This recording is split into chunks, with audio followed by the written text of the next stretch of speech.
시청자 여러분 안녕하세요. 신앙생활 속 궁금증을 함께 풀어보는 시간, 알고 싶어요.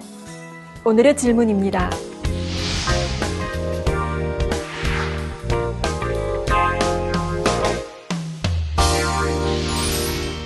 사복음서에 나오는 예수님의 공생의 행적을 시간 순으로 종합 정리해보면 6월절이라는 명절이 4번 나옴을 알 수 있습니다.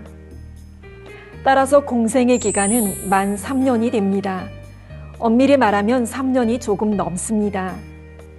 예수님의 공생애는 세례 요한에게 세례를 받으신 때로부터 시작됩니다. 이후 예수님은 유대 광야에서 40일간 금식 기도를 하셨지요.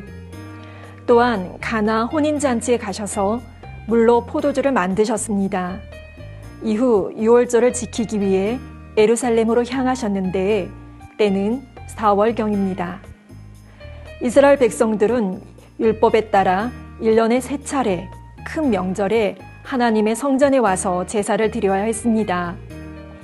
이에 예수님도 6월절을 지키기 위해 원래 사시던 갈릴리 지방에서 유대 지방에 있는 예루살렘으로 가셨습니다. 참고로 예수님 당시 이스라엘은 크게 3지방으로 구분됐습니다. 우리나라가 중부지방, 영남지방, 호남지방으로 나뉘듯이 이스라엘은 위로부터 갈릴리 지방, 사마리아 지방, 유대 지방으로 나뉘었지요.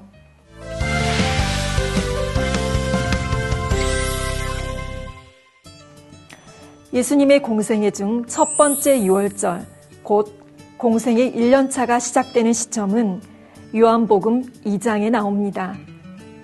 그때 예수님께서는 성전에서 장사하는 사람들을 책망하시며 성전을 정화시키셨습니다.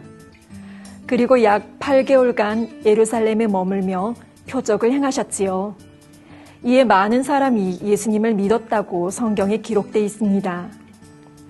이후 사마리아를 거쳐 갈릴리 가나에 또 가셔서 왕의 신하의 아들을 고쳐주셨습니다. 그 후 나사렛으로 가셨다가 고향 사람들이 배척함으로 본거지를 갈릴리 호숫가에 있는 가버나움으로 옮기셨지요. 거기서 베드로와 안드레, 야고보와 요한을 먼저 제자로 부르셨습니다. 그들과 함께 갈릴리 호수 인근 마을에 복음을 전하셨습니다. 어느덧 두 번째 6월절이 돌아왔습니다. 공생의 2년차의 시작이지요. 요한복음 5장에 보면 이때도 예수님은 예루살렘으로 가셨고 베데스다 못에서 38년 된 병자를 고쳐주셨습니다. 그 후 다시 갈릴리로 돌아오신 예수님은 정식으로 12제자를 부르셨습니다. 그들과 함께 갈릴리 지방에 복음을 전하셨고 병든 사람을 무수히 고쳐주셨습니다. 세 번째 6월절 때는 예수님께서 예루살렘에 가지 않으셨습니다. 요한복음 6장을 보면 이때는 예수님께서 갈릴리에서 오병이어의 기적을 베푸셨음을 알 수 있습니다. 또한 갈릴리 지방뿐만 아니라 더 넓은 지역에 복음을 전하셨지요. 서쪽의 두로 지방에서는 수로보니게 여인의 귀신 들린 딸을 고쳐주셨고 이후 북부 데가볼리까지 다녀오셨습니다. 그러던 중 11월경 초막절 기간 중에 예루살렘에 이르셨습니다.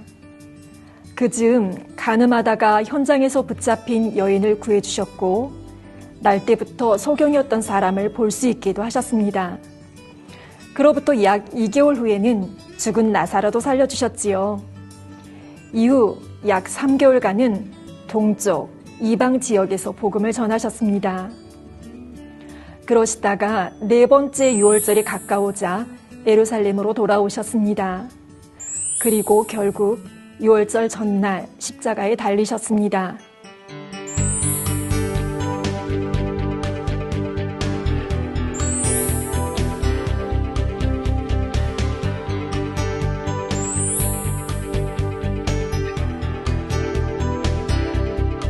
시청자 여러분, 이처럼 예수님의 공생의 기간 동안 4번의 6월절이 나오므로 공생애는 만 3년이 조금 더 됨을 알 수 있습니다.